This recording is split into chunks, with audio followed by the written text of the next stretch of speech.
Và đêm ngày cứ trôi kỳ cuối căn quả đã thấm vào tim tôi đau. Nhưng không chỉ mình tôi đau, nhớ rồi lại thôi. Phía dưới ngược trái cả hai đều đau. Vì hai tuần nữa tôi buồn phải đi. Đến cách tốt nhất tôi buồn phải đi.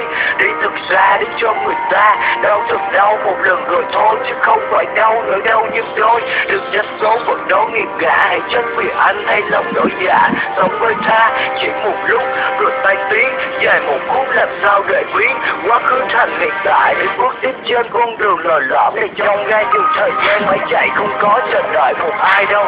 Cuộc đời thiên biến vạn hóa không phải chỉ nói trong vòng một hai câu. Sống ngày chết đó thì phải theo, đúng mà đứng sẵn thì phải đeo. Thì sức như lợn trên cổ nhưng vẫn bước đi dừng dừng dính đầy. Kêu sống ngày chết đó thì phải theo, đúng mà đứng sẵn thì phải đeo. Mình sống với mình chứ không phải với dư luận nên phải đạp lên nó mà phải leo đeo. Tim mệt mỏi trong khúc ca này ấy như không tồn tại. Trong khúc ca này tình yêu anh dồn lại. Trong khúc ca này mình đã trong đây có xe quay qua trong anh không có ai còn tim mệt mỏi. Trong khúc ca này ấy như không tồn tại. Trong khúc ca này tình yêu anh dồn lại. Trong khúc ca này mình đã trong đây có xe quay qua trong anh không có ai khác. Bước qua đời em anh như cơn gió không tồn tại.